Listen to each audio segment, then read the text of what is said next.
Meh. Meh, meh, meh, meh. Meh, meh, meh, meh, meh, meh, meh. Meh, meh, meh, meh, meh. Meh. Meh.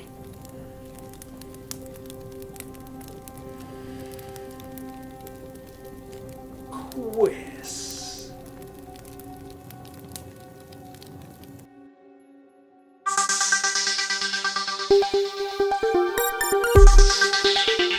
Senator Manchin, welcome to the show. What a surprise it is to have you on. I could have sworn you'd be too busy.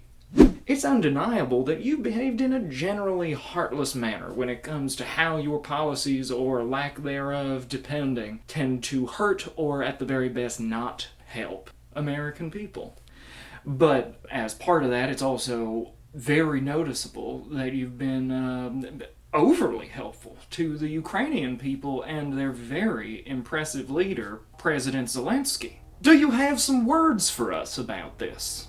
To have a person there in the front, on the front lines, taking mortars every day and basically seeing his people being slaughtered and willing to withstand all of this and fight back, and all he asked for was basically, just help me, I'll fight my own fight, just give me the tools to do it. And for us to hesitate, or anyone to hesitate in the free world. So let me get this straight. You think it's despicable to not help Zelensky in his fight to make the world and his country a better place? But it's okay for your own citizens to be starving, dying by the millions due to disease, entering poverty like no one in this country has seen for 100 years? You think that's okay?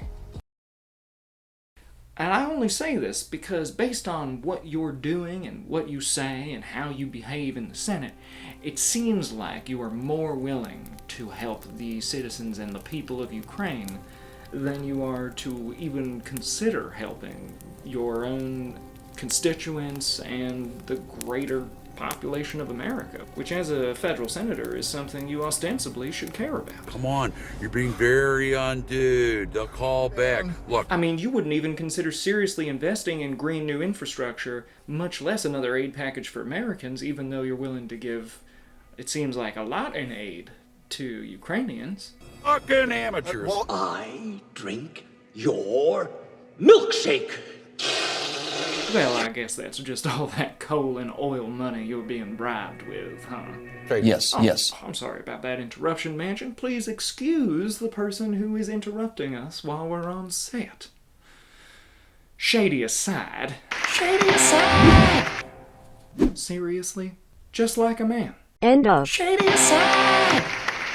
So, Mr. Manch, are you 100% committed to utilizing fossil fuel as energy, even though most Americans support moving wholesale into a green, clean energy future? I guess I'm really just asking if it's true what people say, that you're enjoying this last romp around the power park, but really you're just waiting to retire with all that corruption money. Absolutely. Ah.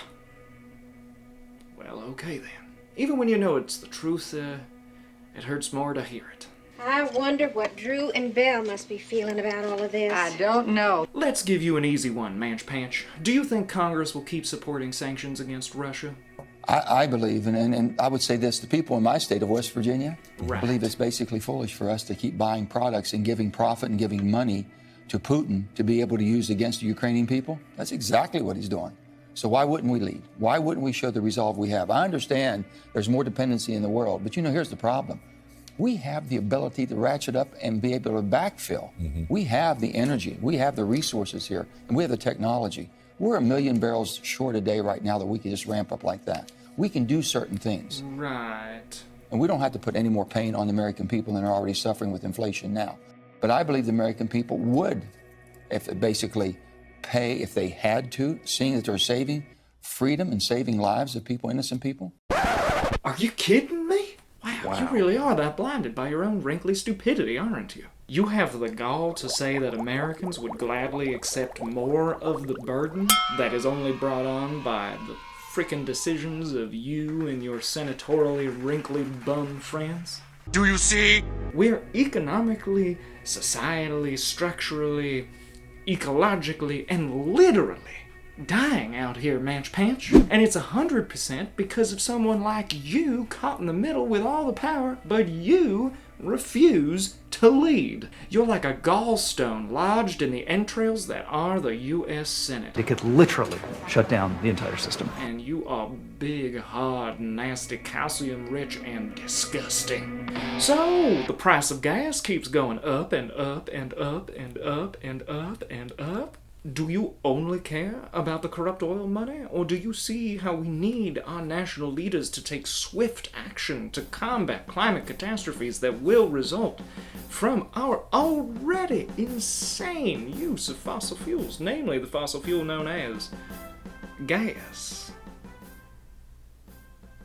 Look at the gas now at $4. It wasn't because of this. Inflation's already wreaked havoc on it now. And basically, we're going to say we're going to set back now because we're afraid it might go up a little bit more. It might go up anyway, and we haven't done nothing. I'm willing to at least do something and say whatever it would take, we're going to ramp up our energy. We're going to basically produce the oil, build the pipelines. We've been stymied. We're not getting anything done from the standpoint of energy. We can do both, Chuck. We can do the energy that we need as far as in this fossil world that we live in. Yeah. And do it cleaner than anybody else in the world and innovation, but we can also transition to a cleaner technology. Dolly Parton on the cross. What the hell, Joe?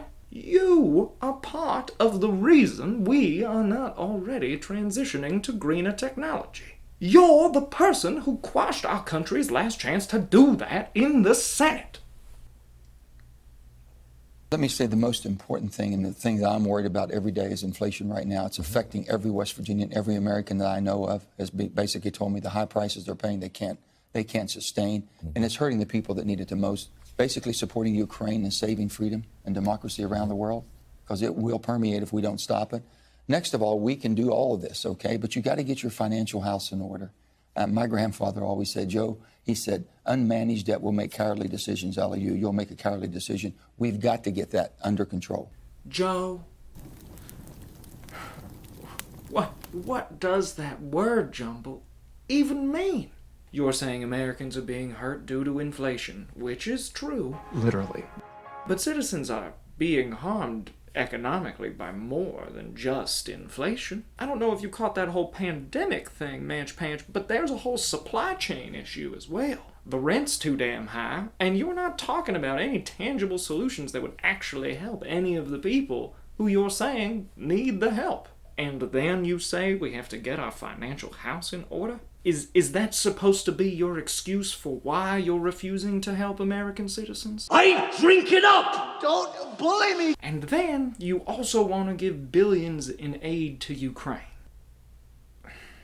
You're acknowledging that Americans are hurting and that we need a new green energy bill, yet you refuse to sign off on a green energy infrastructure package, and at the same time you want to give more money to Ukrainian citizens than to your own citizens. Is your head filled with half sand, or is your body just filled with like 20 Scrabble games worth of letter tiles, and that's how you come up with the crazy things that come out of your crusty lips? This is the real world. We keep talking these aspirational things we want to do. Crusty lips. Whether it's the far left, far right, whatever it may be. Forget about the aspiration. We're living in a real world. Global climate is global. It's not North American. It's not United States only. It's global. And we have to look at this as global, what we can do. Yes. That's exactly why we need to prioritize replacing our fossil fuels with green energy sources. I feel like you're saying the right stuff right up until the end. You know there's no such thing as clean coal or clean oil, right? Dude, are you fucking this up? I can't tell, frankly. Are you spreading that deceitful propaganda right now? Or does your porridge brain actually believe in it? The pipelines. Those can't eventually transition into hydrogen pipelines. We can do so much with that as the clean technology that we're going for. No! If it's not hydrogen right now, then it's not clean technology. Then it's just an oil pipeline, ain't it? And that concept is clearly built around the idea that we use all of the remaining oil first. Burning oil now is bad, Manch Panch. We don't want to burn all the oil until it's gone, because then there won't be a society to build a replacement energy source. Billy on a buttocks, are you really that transparently evil, or Are you just stupid? Have you just been pretending to know what climate change is for the last 30 years without ever bothering to look it up? It's the latter option, ain't it? If you have one thing that you're all united on, fix it. That's your job. Oh, God, I hate you.